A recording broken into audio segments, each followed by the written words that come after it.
Good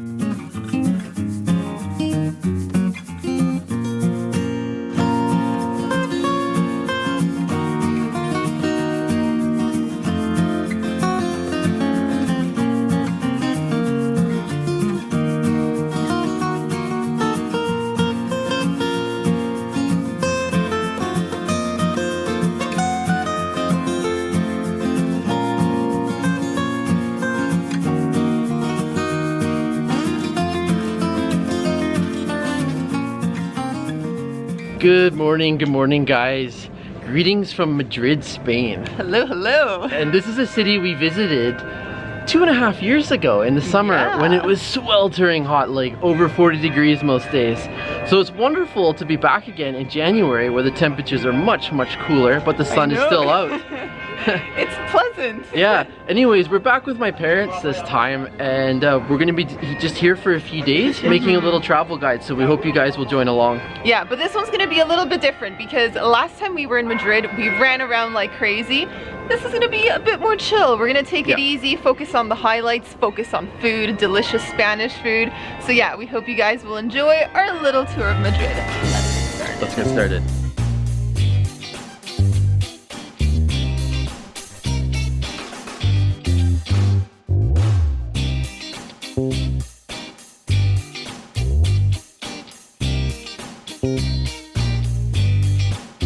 Well, our very first attraction here in Madrid, what is it? The Royal Palace of Madrid. And it turns out it's actually closed. We're not going to be able to go inside the palace, but we didn't find out until we were already at the ticketing booth, and they're like, oh yeah, by the way, you can only do the Armoury today and the central courtyard. And we had already gone through security, which is quite the ordeal. So we were like, okay, let's just get a ticket. There was a man in front of us that had probably like 15 objects that had metal, and he took them out of his pocket one by one. Anyways, we're inside the palace. We paid €5, which is half price of the normal entry fee. And yeah, I overheard someone say that apparently the president's in town today because there's some sort of official function happening inside the palace. Well, so yeah. That would be why we can't go inside. Yeah, so we'll just enjoy the courtyard, which is quite beautiful. So it is. Let's give you a tour.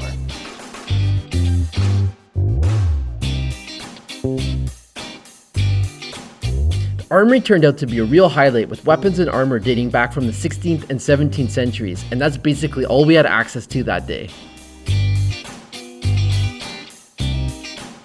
From there we caught a quick glimpse of the Almudena Cathedral and then continued towards the Sabatini Gardens, which are located directly behind the palace and sit on the site of the former stables.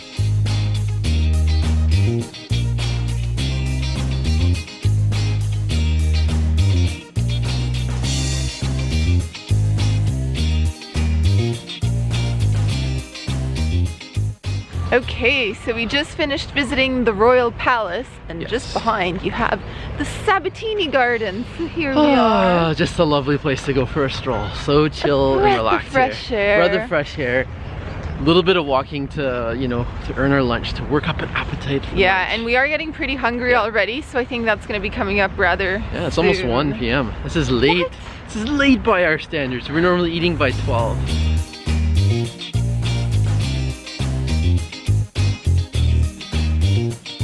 Alright, so we found lunch, and as we had mentioned before, we were in search of tapas, and we found just the place for that. We're at Loredo Cerveceria. Loredo, sorry, Loredo.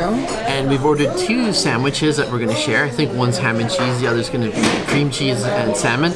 And then we've got 3 tapas also to share, so it should be a really good lunch.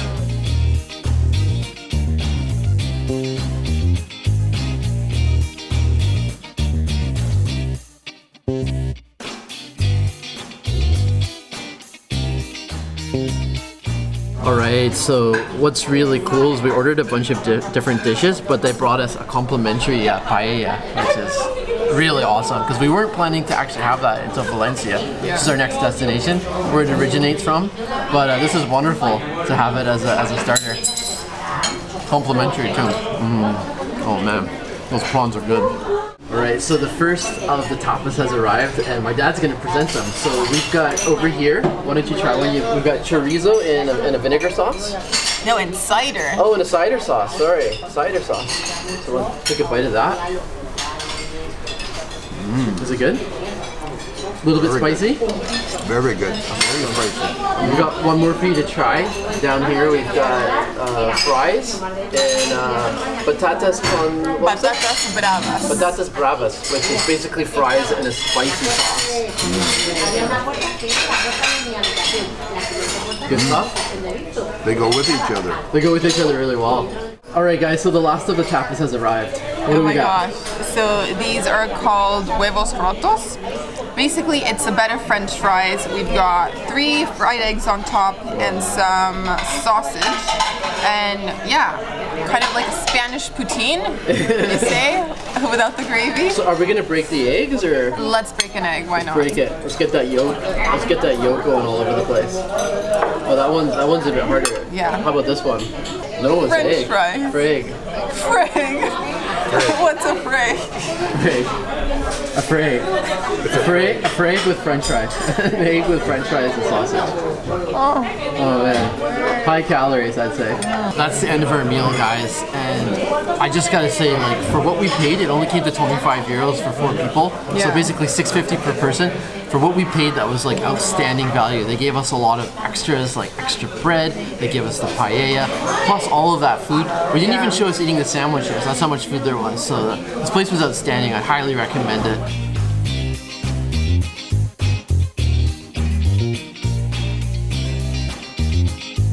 After lunch, we took a little detour to visit the Temple of Debod. This is an ancient Egyptian temple that was given to Spain as a sign of gratitude for their help in saving the Abu Simbel temples. It dates back to the 2nd century BC, and it's one of the few works of ancient Egyptian architecture that can be seen outside of Egypt.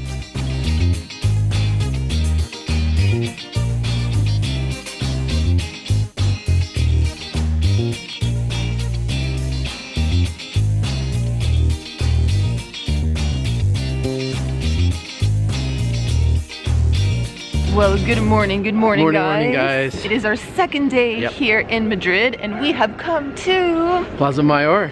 Yep, this is our first stop of the day, and I really like the square because all of the buildings are painted like a terracotta red. Yeah. But there's one building that is extra special. It's got like these hand-painted figurines, and we're gonna show you that one next.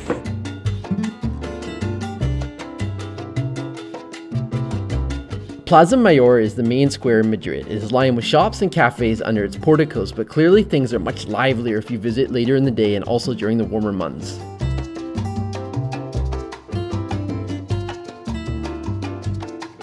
Okay guys, time for another plaza. So we just finished visiting Plaza Mayor.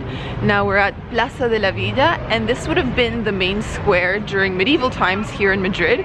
So it has a very different look and feel, more stone and brick, and you have these incredibly massive doors with like really ornate detailing. So yeah, it's really cool. I'm glad we're getting to see both plazas just to get a bit of contrast going on.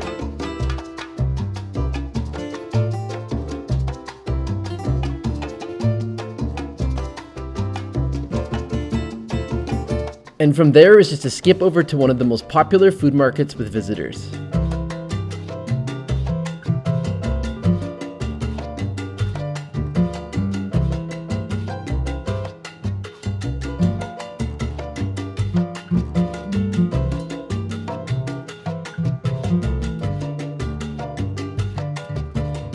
Okay, Sam, where are we now? So right now we're at San Miguel Market. This is a pretty cool market. It's very upscale, kind of hipster, lots of gourmet food. Yeah. And yeah, you can just walk around and get all kinds of different things. There's beer stalls, there's like winery. Sangria. Yeah, there's sangria. You can get some like really good wine. Great looking seafood, also meat bites, lots of deli slices and different things. Lots of little tapas. dessert, lots of tapas, little dessert bites. So yeah, this is like, if you're hungry, this is the right place to come for sure.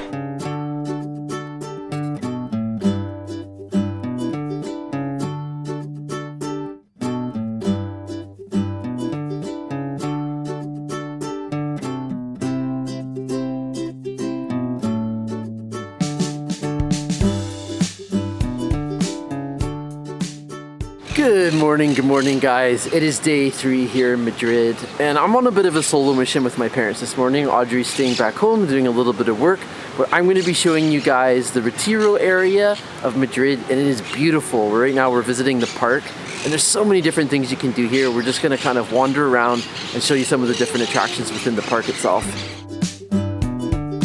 Buen Retiro is a large park located at the edge of the city center. It belonged to the Spanish monarchy until the late 19th century when it became a public park, and is home to various gardens, sculptures, monuments, small palaces that have been turned into galleries, and even a large pond where you can take out the rowboats.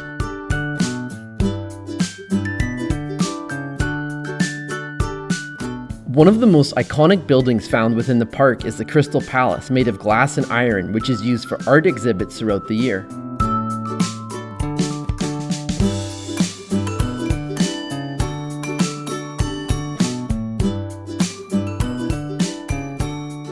Guys, so Retiro Park here in Madrid is definitely my favorite free attraction in the city. You can easily spend a half day, up to a full day here. It's just a lovely escape from the hustle and bustle of the downtown core.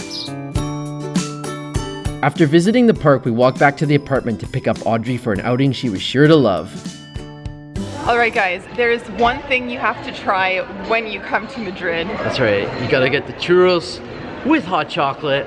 And we're also getting something that's like gran churros, big churros. It's called porras.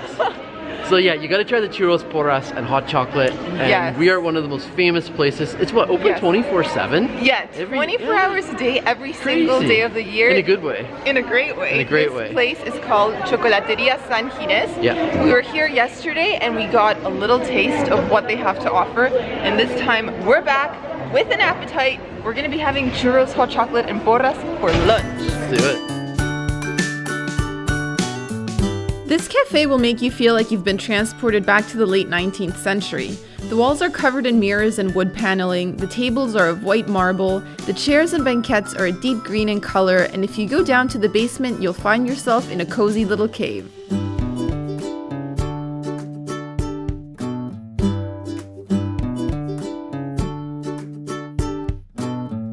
So we are sharing the churros and porras with Sam's parents. So half the portion has vanished to the other side of the table. She's over here enjoying it, guys. Enjoying it. So we each got a hot chocolate. We have churros, we have porras, and they had carrot cake with cream cheese icing. So you can never say no to that. A little bit of everything, and yeah, we're just going to begin. So first up, let's start with the classic, the churro, which is much smaller than the porras. Yeah, hold them up really close to each other.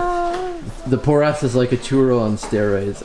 Yeah, but the porra is actually lighter. It's a lot fluffier. It has more air. It does. The churro is more dense and it has a ridged exterior. Ooh la la. Oh wow. Here we go. Check it out. Life-changing. Just as good as yesterday. All right, time for me to try it. So I will try the churros. Or sorry, the porras. Before the churros. Actually, let's do it at the same time. Boom, boom, boom, boom, boom, boom, boom, boom. La la la la. That sounds like Jaws music. Boom, boom, boom, boom, boom. No, this one really absorbs the chocolate. Yeah. Like, this is like a sponge. Look at that. Wow. So that might be the better of the two. Yeah, for absorbing the chocolate. Well, I kind of like the churros more because they're a bit crispier, a little easier to handle. All right, so I'm full. Like that hot chocolate is so rich and filling, and it's time for price point. So basically, if you could have two different options for the churros or the porras, you order 6 churros and a hot chocolate, and that's €4, or you can get 2 large porras and a hot chocolate, also for €4. So it's really good value. It's not expensive, and yeah, you can actually feel pretty full after having that, to be honest. We're stuffed right now. I thought I was gonna go back home and have like some deli meats and cheeses, but no, I'm just gonna have a siesta. So that's it. Anyways, yeah, that was a lot of fun, and if you are visiting Madrid, definitely check out this place.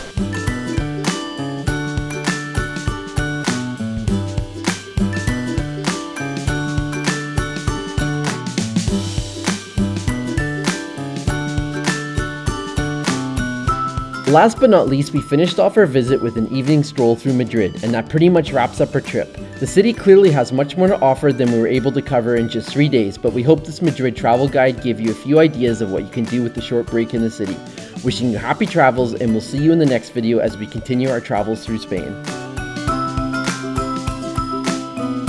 Ooh,